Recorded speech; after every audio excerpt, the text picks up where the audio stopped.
Hello दोस्तों, मैं रोशन कुमार। आज 2 प्रश्न करेंगे साइंस का, क्लास 10th से light chapter.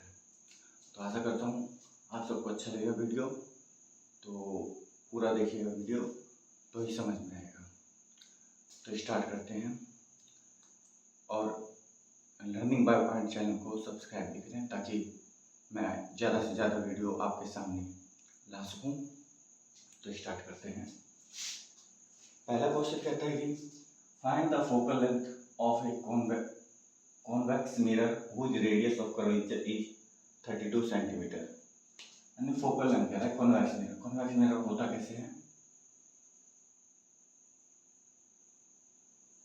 Convex mirror diverging mirror होता है। इसमें क्या होती है, रेज फॉल करती है और डाइवर्ज हो जाती है ना। इसी को हम क्या कहते हैं? कॉन्वेक्स मिरर कहते हैं। और इसका अपीयरेंस फोकल लेंथ किधर बनता है? राइट साइड बनता है। तो इसका फोकल लेंथ क्या हो जाएगा? पॉजिटिव। सेम इसके जस्ट अपोजिट कॉनकेव मिरर है ना। कॉनकेव मिरर ये क्या है? Convex mirror.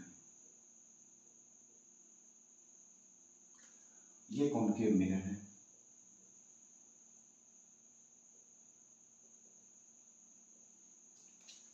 अब इसमें रेज यदि जाती है, प्रिंसिपल एक्सिस पहले बनाते हैं ना, प्रिंसिपल एक्सिस बन गया। और इस पे यदि रेज फॉल होती है तो यहाँ पे फोकस कहाँ बनता है? यहाँ पे बनता है ना। तो इसका फोकल लेंथ क्या हो जाता है? नेगेटिव हो जाता है। ठीक है। इसका लेफ्ट साइड में रेज क्या हो रही है? इकट्ठा हो रही है। इस करके कॉनकेव मिरर में क्या होता है? फोकल लेंथ नेगेटिव होता है। जबकि कॉन्वेक्स मिरर में क्या होता है? कॉन्वेक्स मिरर डाइवर्जिंग मिरर होता है, जिसकी वजह से उसका जो फोकल लेंथ होता है, रे इकट्ठी प्रतीत होती है कि वो इकट्ठी हो रही है राइट साइड में, इसलिए इसका फोकल लेंथ क्या होता है? पॉजिटिव होता है। क्लियर है? तो अब क्वेश्चन पे आते हैं। अब फोकल लेंथ पूछ रहे हैं कॉन्वेक्स मिरर का। कॉन्वेक्स मिरर का फोकल लेंथ पॉजिटिव होता है और जिसका रेडियस ऑफ कर्वेचर कितना है? 32 सेंटीमीटर। तो यानी कि हम लिखते हैं फोकल लेंथ क्या होता है? Radius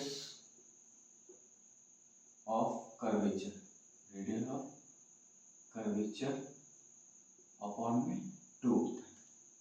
clear?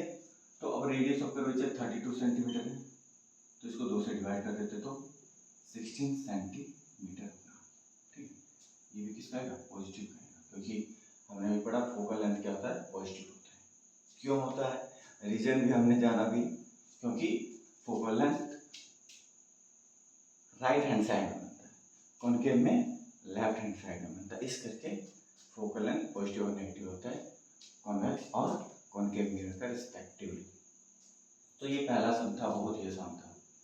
अब दूसरे सम पे आते हैं। दूसरा सवाल क्या कहते हैं? एक concave mirror produces 3 times magnified real image, यानी कि मैग्निफिकेशन दे रखा है इसमें -3। अब ये -3 कैसे आया? क्योंकि यहाँ पे रियल इमेज की बात की गई है, इसलिए यहाँ पे -3 आ गया। Placed at a 10 centimetre in front of it, what is the image, where is the image located. यानी कि ऑब्जेक्ट डिस्टेंस जो आपका दे रखा है -10 सेंटीमीटर। ऑब्जेक्ट डिस्टेंस हमेशा ही हम क्या करते हैं? नेगेटिव में लेते हैं। क्यों लेते हैं? क्योंकि ऑब्जेक्ट को हमेशा हम कहाँ रखते हैं? लेफ्ट साइड के और रखते हैं। ठीक है। इसलिए हम क्या करेंगे? ऑब्जेक्ट को हमेशा क्या करेंगे? नेगेटिव में लेंगे। हमेशा ऑब्जेक्ट को नेगेटिव में रखते हैं, तभी तो इसका लेफ्ट साइड रखेंगे, तभी इसको क्या रखते हैं? नेगेटिव में ये रहता है। अब ये राइट साइड था तो पॉजिटिव था, लेफ्ट साइड है तो नेगेटिव, इसलिए ऑब्जेक्ट डिस्टेंस में क्या नेगेटिव हो जाएगा। तो अब यहाँ पे क्या कहता है? इमेज डिस्टेंस पता लगाना है। तो हम मैग्नीफिकेशन का फॉर्मूला लगाते हैं। n इक्वल टू क्या होता है? हाइट ऑफ इमेज अपॉन में height of object equal to में क्या होता है? -v अपॉन में u होता है।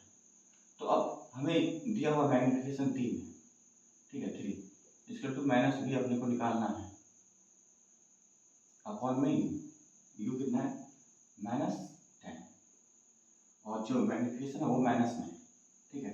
यहाँ से माइनस कट जाएगा और v इक्वल टू में -30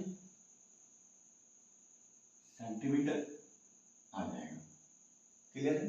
तो क्या किया हमने, मैग्निफिकेशन का फॉर्मूला लगाया। हाइट ऑफ इमेज अपॉन में हाइट ऑफ ऑब्जेक्ट होता है, या तो माइनस वी अपन में यू होता है। तो मैग्निफिकेशन का फॉर्मूला, मैग्निफिकेशन जस्ट दे रखा था माइनस थी, और तो हमें इमेज डिस्टेंस नहीं पता था, ऑब्जेक्ट डिस्टेंस पता था -10, तो हमें -10 रखा, तो वी इक्वल टू क्या आ जाएगा -30, क्योंकि माइनस से माइनस कट जाएगा, एक माइनस बच जाएगा तो माइनस आ जाएगा। क्लियर? तो ये दो न्यूमेरिकल है, दोनों में यानी कि साइन कन्वेंशन का पूरा यूज करवाया है एनसीईआरटी ने। ये क्वेश्चन एनसीईआरटी से लिए गए हैं दोनों, और मैं जो अपने चैनल पे है एनसीईआरटी के क्वेश्चन करवाऊंगा, बेसिक्स से एडवांस तक लेके जाऊंगा, ताकि बच्चे का कॉन्फिडेंस हाई हो।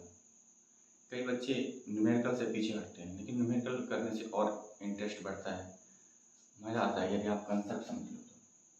ठीक है, तो ज़्यादा से ज़्यादा मेरे चैनल को लाइक एंड सब्सक्राइब करें और शेयर करें। Thank you. आई होप आपको समझ में आया होगा वीडियो। Thank you.